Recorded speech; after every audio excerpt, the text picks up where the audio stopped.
바울이 예배소에 머물러 있을 때에 글로에라는 사람을 통해서 고린도 교회에 대한 사정을 전해 듣게 되었습니다. 근데 교회가 은혜롭고 막 부흥이 된다는 소식이 들리면 얼마나 좋겠어요. 근데 반대로 이 고린도 교회가 여러 가지 문제가 있어가지고 아주 시끄럽게 그지없다는 그런 소식을 들었습니다. 그래서 고린도 교회가 문제를 수습하고 은혜로운 교회가 되도록 하기 위해서 바울이 고린도에 편지를 보내는데 그것이 바로 고린도 전서와 고린도 후서입니다. 고린도 전서를 읽어보게 되면 이 고린도 교회는 어떤 문제들이 있었느냐 하면은 여러 가지 문제가 있었는데 우선 첫째는 분쟁이 심했어요. 분쟁. 교회 안에 파당이 생겨가지고 바울파, 아볼로파, 게바파, 이 게바파는 베드로를 얘기해요. 베드로파, 그리고 그리스도파. 이렇게 파당이 생겨가지고 파당끼리 서로 분쟁을 일으키고 있었다 하는 거예요.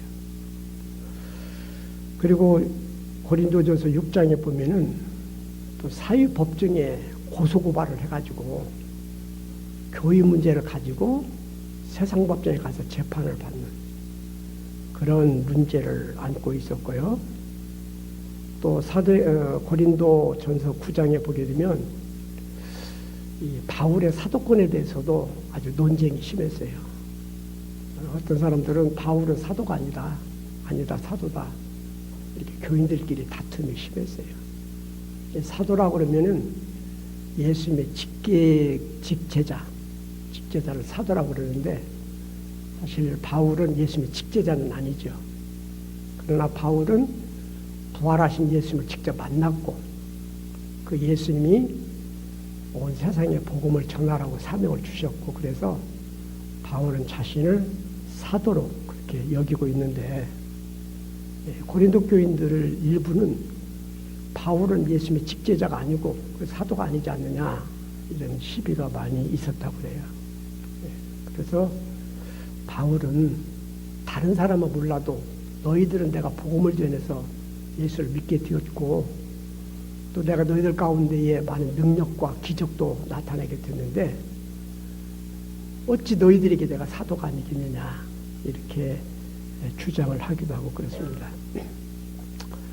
고린도전서 11장에 보면은 성만찬 문제도 있었는데 우리 저녁이 되면은 교인들끼리 모여서 같이 식사를 나누는데 서로 이렇게 먼저 드세요 하고 아기자기하게 식사를 하면 얼마나 좋았겠어요. 그런데 밥을 해놓고서는 먼저 온 사람들이 2그릇씩 먹어가지고 밥을 다 그릇을 비워놓고 나중에 온 사람들은 밥을 먹을 수 없게 되니까 나중에 온 사람들은 또 먼저 온 사람들 막 원망하고 푸들거리고 이렇게 되니까 바울 사도께서 여러분의 모임이 유익이 못 되고 도리어 해롭다고 지적을 합니다. 그리고 은사에 대해서도 시비거리가 많았어요. 은사. 그래서 방언이 좋은 것이냐, 애언이 좋은 것이냐. 그래가지고 교인들끼리 맨날 그냥 이게 좋냐, 저것이 좋냐, 뭐 이렇게 가지고 시비를 벌리고 다툼이 일어나고 이렇게 됐습니다. 그래서 고린도후서 2장 4절에 보면은 이 고린도 교회에 대해서 바울의 심경을 고백하는 그런 내용이 나오는데 내가 마음에 큰 눌림과 걱정이 있어 많은 눈물로 너에게 편지를 쓰노라 이렇게 얘기해요. 고린도 교회에 대한 소식을 듣고 마음이 막 눌림이 있어. 그렇게 마음이 무거운 거예요. 그리고 교회에 대한 걱정이 막 태산 같고요. 그래서 고린도 교회에 편지를 보낼 때 내가 눈물로 너에게 편지를 썼다. 이렇게 표현하고 있습니다. 그런데 이렇게 고린도 교회가 파당도 있고 법정에 고소고발이 남발하고 또 사도권에 대해서 성만찬에 대해서 은사에 대해서 막 시비를 걸면서 교인들끼리 막 다툼이 있고 막 이러는 상황이 왜 이렇게 교회가 문제투성이가 됐을까 하고 바울이 그 원인을 한번 분석해 보니까 여기 고린도 전서와 고린도 후서에 나오는 내용을 보면은 바울은 세 가지 원인을 발견하게 됩니다. 그 중에 하나는 뭐냐면 이 고린도 교인들이 지식에 대한 자만이 아주 컸다 이거예요. 그래서 고린도전서 1장 5절에 보면 너희들이 언변과 모든 지식에 풍족하도다 이렇게 지적을 해요. 이 고린도 교인들은 안다박사예요. 안다박사. 그래가지고 다 자기들이 잘 안다고 생각하니까 자기 주장만 하다 보니까 교회가 아주 시끄럽게 되고 막 하나가 안 되고 파장이 생기고 이렇게 되어졌다 하는 거예요. 그래서 바울은 이렇게 고린도 교인들이 지식에 대한 자만 때문에 서로 막 아는 체 했었고 자기 주장을 막 했었고 그래서 교회가 막 시끄럽게 되니까 이런 충고를 합니다. 고린도전서 3장 18절에 보면은 아무도 자신을 속이지 말라. 너희 중에 누구든지 이 세상에서 지혜 있는 줄로 생각하거든 어리석은 자가 되어라. 그리하여야 지혜로운 자가 되리라. 또 19절 말씀에는 이 세상 지혜는 하나님께 어리석은 것이며 하나님은 지혜 있는 자들로 하여금 자기 꾀에 빠지게 하시느니라 그랬어요.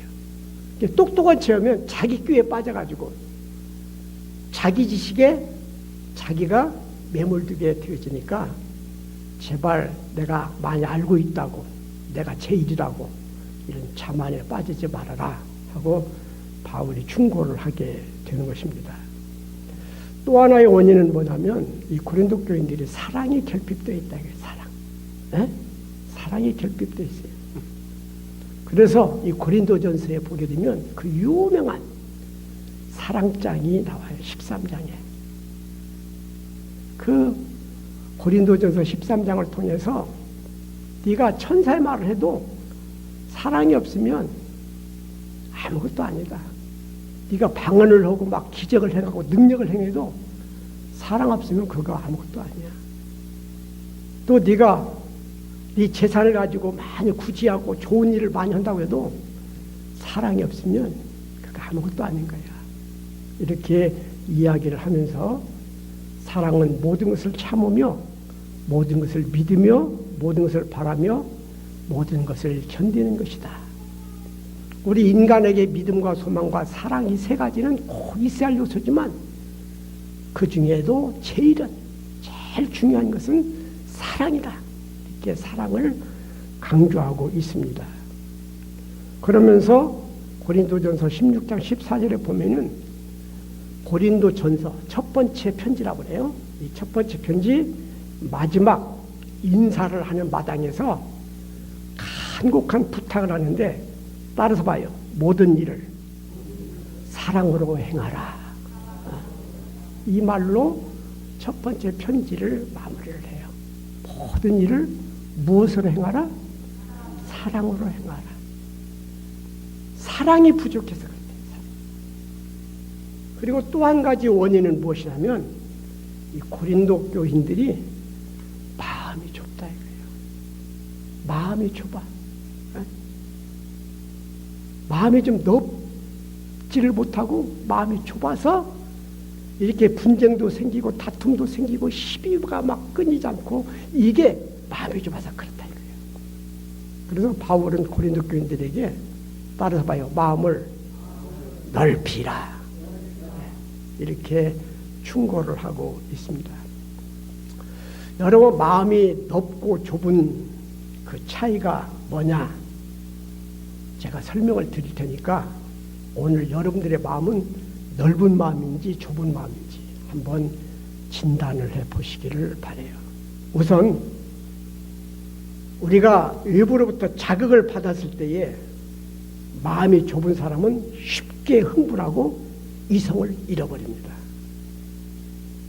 그런데 마음이 넓은 사람은 자극을 받았을 때에 냉정함을 잃지 않아요. 그리고 이성을 잃지 않아요. 조그마한 주전자에 물을 끓이면 쉽게 끓지만 큰 찜통에다 물을 끓이면 쉽게 끓지 않잖아요.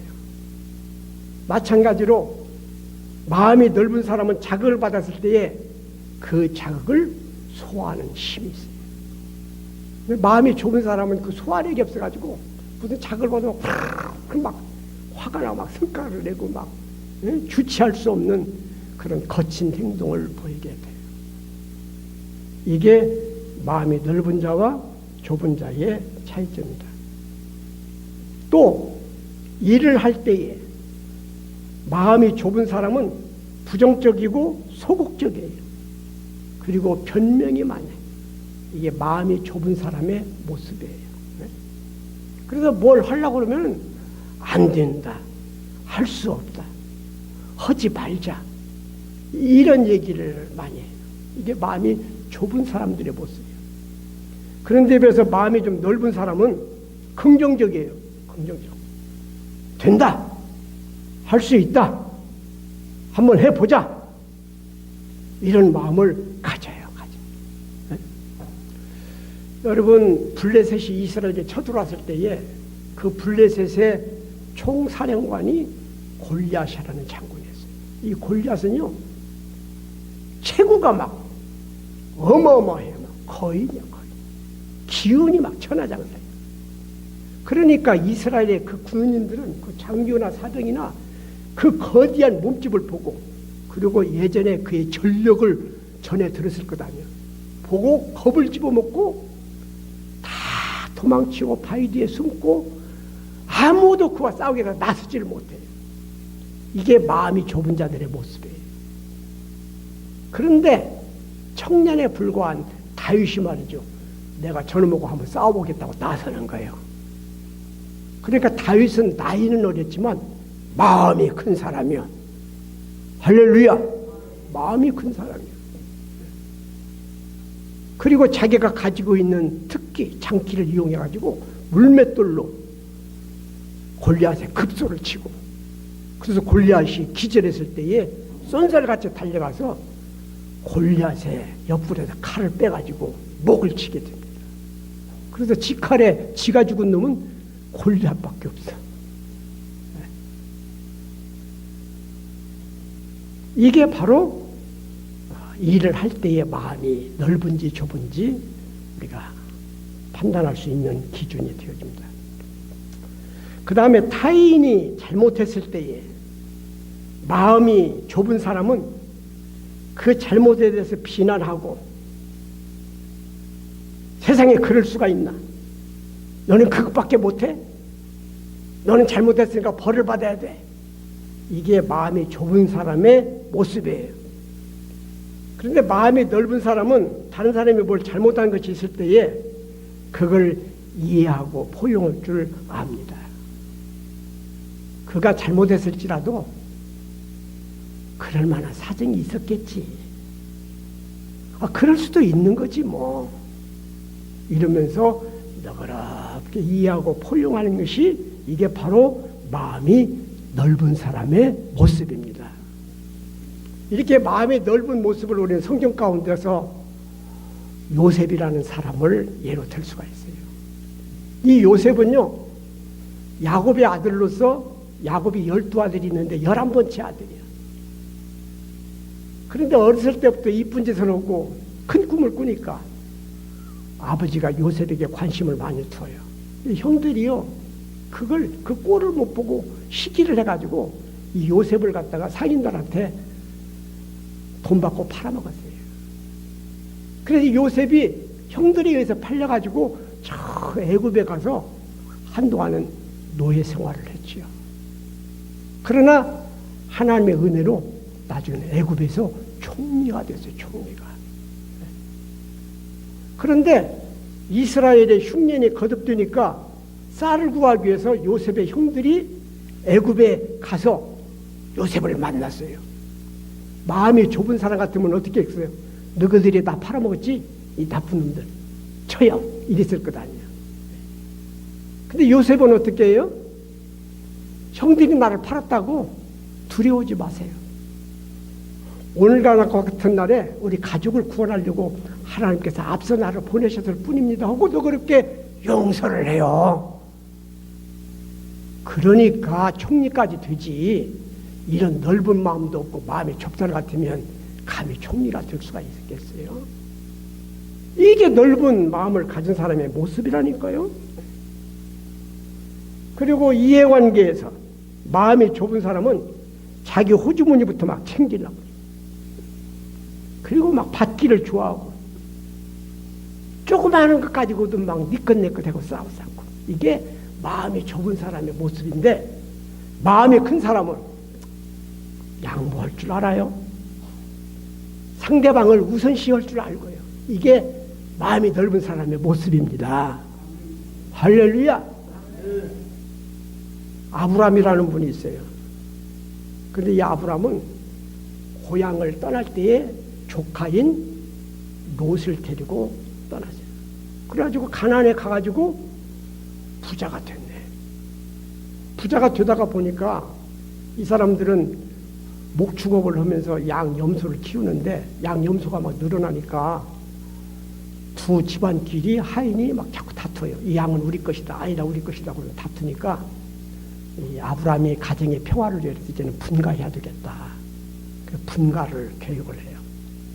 그런데 아브라함이요, 자기 조카 롯에게, 야, 너 가지고 싶은 땅이 있으면 네가 먼저 선택을 해.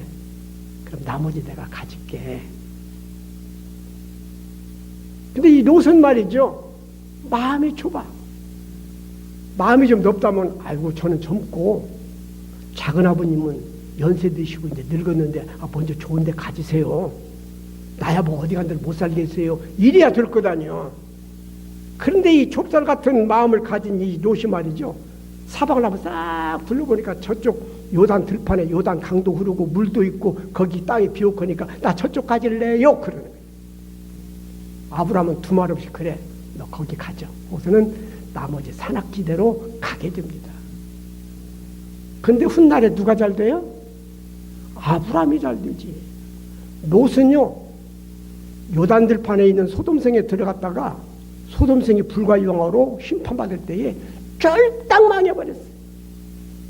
그러나 마음이 넓은 아브라함은 어딜 가든지 주변 사람들에게 인정받고 협조받고, 그래서 날마다 본창에 가가지고 그 아브라함의 후손에서 말이죠, 예수님도 나오고 마음에 또 나오고, 그래서 인류의 위대한 인물이 되어지게 됐다 이거예요. 그리고 대인관계에 있어서 마음이 좁은 사람은 남을 이야기할 때에 단점을 얘기하고 다른 사람을 깎아내리려고 그러고 또 상대방에 대해서 의심하고 따지고 물고 늘어지고, 이건 마음이 좁아서 그래요. 마음이 넓은 사람은요, 오히려 자기를 낮추면서 상대방을 높여주는 게 마음이 넓은 사람의 모습입니다. 상대방을 신뢰해주고 상대방을 인정해주고, 이게 마음이 넓은 사람의 모습이에요. 그래서 우리가 성경에 보면은 사울왕은 마음이 좁아.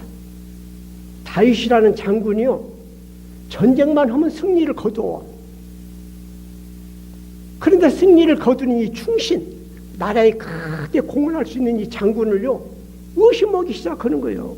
저놈이 말이요, 백성들이 인기를 얻어가지고 내 왕자를 뺏으면 어떡해.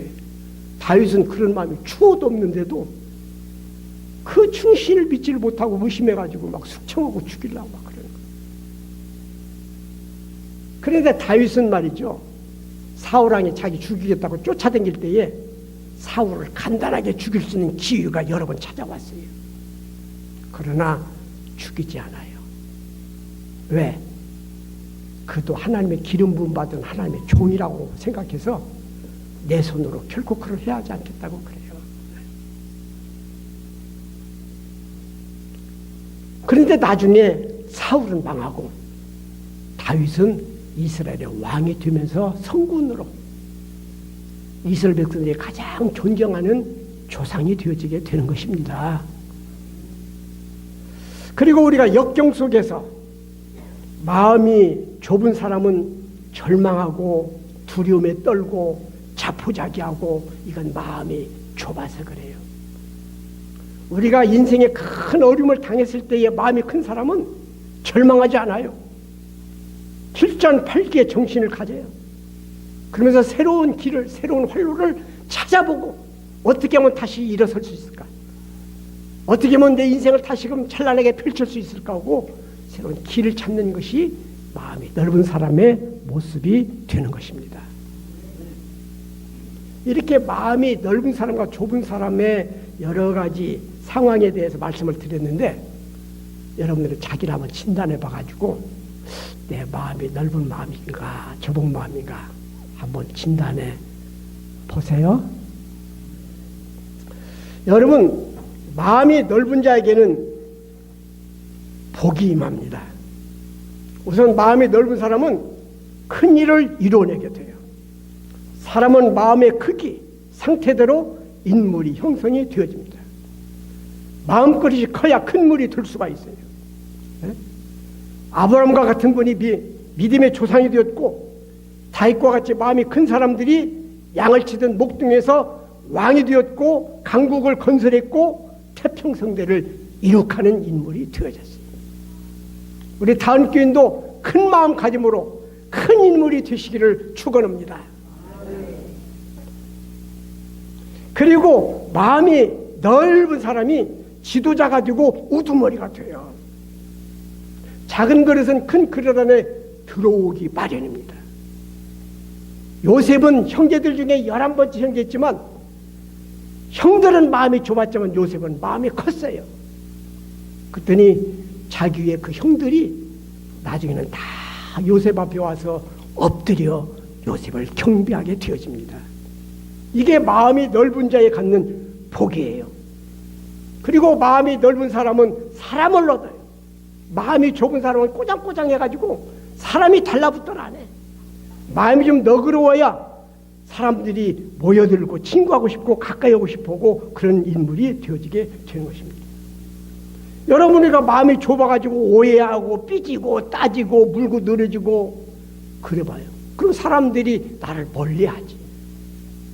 그러나 허물이 있어도 넓은 마음을 가지고 다 이해하고 포용하고 끌어안고 이러는 사람에게 사람들이 모여서 협력자가 되어지고 후원자가 되어지고 그래서 그런 사람들이 큰 일을 이뤄내게 되는 것입니다. 그리고 마음이 넓어야 화평을 이룰 수가 있어요. 마음이 좁은 사람들로 인해서 다툼이 일어나고 분쟁이 일어나고 서로 대립하고 이렇게 돼요. 그러나 마음이 넓은 사람들이 있는 곳에는 평화가 있고 화평이 있고 단결이 있고 협력이 있고 그래서 그 공동체가 발전하는 복을 받게 되는 것입니다. 바울 사도는 고린도 교회에 대한 소문을 듣고 고린도 교회를 방문할 계획을 가져요. 그런데 고린도전 12장 20절에 보게 되면 바울이 고린도 교회를 방문하고자 하면서 이런 심경을 전합니다. 내가 갈 때에 다툼, 시기, 분냄, 당짓는 것, 비방, 수군거림, 거만 혼란이 있을까 두렵도다. 고린도 교인들은 지식에 대한 자만은 강하고 사랑은 없고 마음은 좁으니까 내가 너희들에게 갈 때에 시기와 분냄과 당짓는 것과 비방과 수군거림과 거만과 혼란이 있을까 두렵도다. 이렇게 심경을 전하고 있습니다. 한 가지 사실은 뭐냐면은 바울이 고린도 교인들을 향해서 마음을 넓히라 그러는데 이 말에 의하면 사람의 마음이라는 것은 고정되어 있는 것이 아니라 넓힐 수도 있고 좁힐 수도 있는 것이다 하는 거예요. 에? 우리 마음은 내가 마음먹기에 따라 내 마음을 넓힐 수도 있어. 좁힐 수도 있고.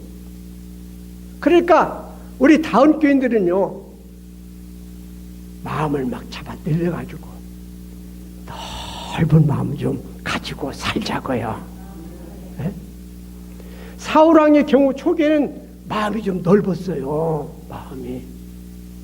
마음이 넓어가지고 아버지의 나귀, 잃어버린 나귀를 찾으러 댕기다가 찾아도 안 찾아지니까 하나님의 종을 찾아가서 좀 물어봐야 되겠다 하고 찾아갈 때에 예물도 준비하고요. 예의도 갖추고 그러고 찾아갑니다. 그러다가 사무엘을 만나가지고 기름을 부어서 왕으로 세우려고 그러니까 아이고 나같이 모자라는 것이, 나같이 부족한 것이 어떻게 그 왕이 될 수가 있느냐고 자꾸 사양도 하고 그래요. 이때는 마음이 넓었어. 그런데 왕이 되고 난 다음에 권력에 집착하다가 보니까 마음이 점점 오그라들어 가지고요, 나중에는 쪼잔하게 그지없는 인물이 돼가지고 충신 다윗을 죽이겠다 난리를 치고 말이죠. 네?